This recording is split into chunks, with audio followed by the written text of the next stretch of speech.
There's not a single person on the planet that knows the YouTube algorithm better than Todd. That is Todd, and the reason he knows the YouTube algorithm better than anyone else on the planet is because he is the one behind the YouTube algorithm. And so Todd is actually the head of discovery at YouTube. So Todd's job of creating the YouTube algorithm is kind of confusing. So Todd actually explains what his job is focused on. But listen carefully, because he's not really talking about what his job is focused on. He's talking about what the YouTube algorithm is focused on. So I'm really focused on helping each viewer open up the YouTube app and find a video that they're just gonna love watching and make them want to keep coming back to YouTube. So in its simplest form, the YouTube algorithm is trying to do two things. One, it's to show each person a video that they're gonna love watching, and two, it's to make that person come back to YouTube. So in order for us to make videos that the YouTube algorithm is going to push out to hundreds and thousands and maybe even millions of people, we first must understand how the YouTube algorithm works. There's a lot of complexity behind the algorithm, but to try to break it down for everyone,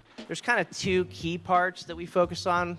One of them being personalization. We know, okay, well, most viewers on YouTube, it's not their first time, so they have some history of videos they've watched before and channels they've watched before. So the first thing that the algorithm does is it creates its own avatar or digital persona of each viewer. And this is what they call personalization. The first thing we're gonna do is lean into that and say, okay, well, we know this person's watched Mr. Beast Gaming. Let's see if Mr. Beast Gaming has any new videos. So he just said that the very first thing that the algorithm does is they lean into that personalization. So based on your watch history, they're gonna see if there are any new videos from channels that you like to watch, and they're gonna show you those. However, not only are they just looking at the channels you've watched before, but they're also looking at the topics, the kinds of videos that you've watched before. And that's why you probably notice when you open up YouTube, you're gonna see a lot of videos on that homepage from channels that you are not subscribed to. And this happens based on your history. So if you were watching a bunch of basketball videos yesterday, the next day you are gonna see some more basketball videos for you to watch on your homepage. Another great example is for me, I watch a bunch of podcast clips from different podcast channels, and I'll notice that even though I don't subscribe,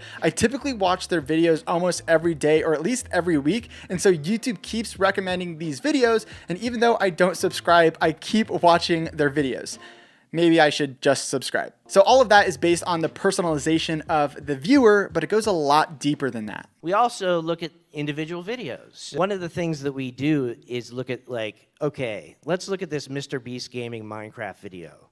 What were all the other videos that were watched by everyone who watched that video? And so for each video, we could kind of come up with a ranked list of the best other videos that audiences tend to watch. And so we can go through, you know, many of the videos in your history, and for each one, kind of pull in, okay, here's some good videos for this video. Here's some good videos for that video. And we get hundreds of, maybe thousands of examples of videos that we think this user might like. So this is really, really interesting. Let's break this down. So initially, YouTube may show you some different videos on your homepage based on your history. So let's say for me, I see a couple videos on desk setups, and I also see some videos on productivity hacks. Now these are two different topics, but YouTube might be showing me these videos because based on my history, I like both of these videos. But for this example, let's say that I don't click on the desk setup video and I decide to click on the productivity video. Now, once I do that, the algorithm is going to shift from focusing on me to focusing on that video. And it starts to calculate the next best video that I should watch. And so when you're on YouTube and you see those suggested videos underneath a video that you're watching, this is what's happening. So how it chooses those videos is it looks at the video you're watching right now, and it looks at all the other people who have watched that video. Now, the people that have previously watched this video probably have a very similar avatar or personalization as you do. So it does this by looking at all the other people who are watching this productivity video, and it sees if there is a common video that all of those viewers also enjoyed. And it makes a lot of sense because a lot of those people probably have very similar interests to you. So if they like the video you're currently watching, but they also enjoyed another video, well, YouTube thinks that you're probably going to enjoy that video too, so they're going to put that in suggested. And it makes sense to focus in on that video because maybe I want to watch just productivity videos today versus watching desk setups today. However,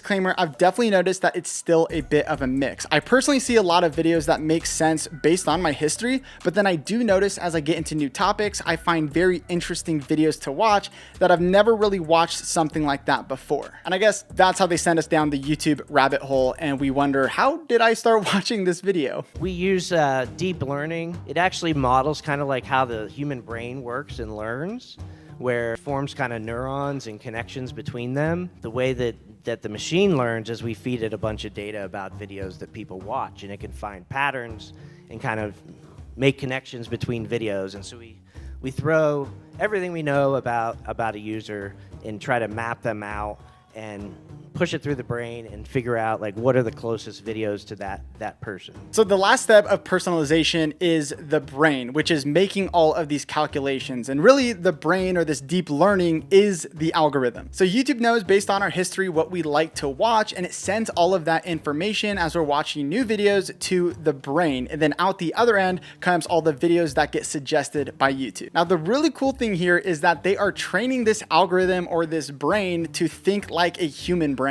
A lot of people I know really obsess over the length of the video or the tags or the title, and though those things matter, it really is trying to replicate the human brain. Really, it's just trying to show people videos that they enjoy watching. That's a lot on the personalization side. And the other side I mentioned was performance. We're collecting data in real time, right? So as we start showing a video to, maybe we start with somebody who watches the channel regularly, and then we look at what their history is, and then we start distributing the video into the list of all the things that person's watched before. And we look at like, well, how do similar people react? How do people who like Minecraft, who watch Mr. Beast Gaming, how did they react when we showed it to them? Did they click on it? Did they watch? How long did they watch? Did they I feel like I it? should be writing stuff down right now. Yeah. It's good. Did they dislike it? Did they click not interested in their feed? Did they scroll past it? So the second key thing here in the algorithm is performance. And so YouTube is looking at the performance of videos because it doesn't want to start suggesting bad videos that people don't like to a bunch of people, even though they may be interested in that topic. So YouTube needs some sort of algorithm to figure out which videos are performing well, that people are enjoying, so that they can send those videos out to more people and not the other videos that don't perform well. Now, you and I are wondering, how is YouTube determining performance? Because obviously the better performance of a video, the more views, the more impressions, the more YouTube is going to send that video out to more and more people. And like what Todd said, they are looking at, did they click on it? How long did they watch it? Did they like the video? Did they subscribe? They are looking at all of those things, but which of those really matter the most? Does click-through rate matter as much as average view duration? Does liking a YouTube video show them that this is a well-performing video? Well, the answer is they actually value two things over everything else when it comes to performance. And one of those things is satisfaction. Been really trying to do over the past couple of years is what we call satisfaction. And what that's about is it's more than just watch time, because not all watch time is equally valuable to the viewer. How many of you have like gone and watched a video and spent like 10 minutes, and when you're done, you're just kind of like, it was okay. And then another video you may have watched, you're like, oh my God, that was amazing. It changed my life. I'm subscribing to this channel. I'm like watching this every day. We really want to reward the videos that make people like really inspired and want to come back to YouTube. All right, there's a lot of stuff to break down here, but really when it comes to satisfaction, what they're looking at is, did the viewer enjoy this video? Like he says, maybe you changed their life, maybe you made them laugh, maybe you just gave them the answer that they were looking for without wasting their time. And then he mentions this scenario where someone watches a video, it changes their life, and then they subscribe and they want to come back and watch this video every single day. He then again reiterates some of the things that he keeps bringing up. He says that they want to reward the videos that make people inspired and want to come back to YouTube. Now he keeps talking about viewers coming back to YouTube. I want you to remember that. But as far as satisfaction goes, we know that this is really important. And so how do they measure this? Well, there's something that he shares right here that is really interesting. The way that we try to figure that out is not just by looking at how much time people watched, but by running surveys. And we actually get millions of survey responses a day where we, while somebody's scrolling through their homepage, we'll say, hey, what did you think of this video you watched yesterday? That helps us differentiate that stuff. We feed those millions of responses into that brain, and it kind of sorts through and finds out what's more satisfying, and that performance, is used to ultimately predict for the viewer that's showing up a bunch of different factors. So it's going to predict, if we show this to the person, are they going to click on it?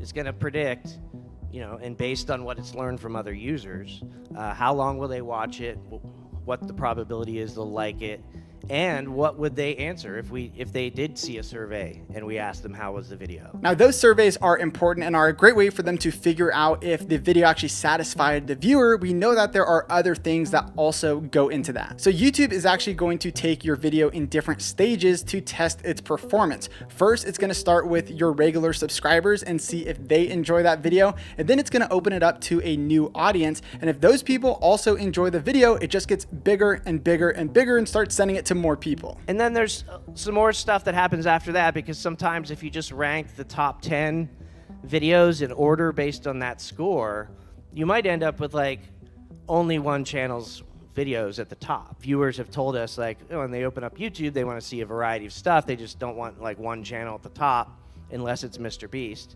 And then it's okay. So yeah, we have some more stuff in there to diversify the results. This is actually great news, especially if you are a small YouTuber or you're looking to start a new YouTube channel, because the YouTube algorithm is actually made to show people new channels and new videos that they may enjoy. It's not just based on who they are subscribed to. It's really based on what videos are they going to enjoy the most. So if you can learn how to make good videos that people like watching, then YouTube, no matter how many subscribers you have or how new your channel is, it's going to find the right audience eventually and send that video out to those people. But ultimately, all this stuff is trying to do is figure out what's the video you're going to be most interested in watching and that you're going to love, and it's going to make you want to come back to YouTube. Again, right here, he is reinforcing those two main things: making videos that people love to watch and making videos that bring viewers back to YouTube. He then goes on to explain that they're not just trying to figure out what people are going to watch next on YouTube, they're actually trying to figure out what people are going to watch tomorrow on YouTube. And this really just tells me that they are really focusing on those returning viewers. So if you want to get your videos into the YouTube algorithm, you need to know how to make videos that people love, and you need to know how to make videos that make people come back to YouTube and to your channel. And I show you exactly how to do this, and it's much more simple than you think it is. So click on the screen, check out that video, and I'll see you guys in the next video.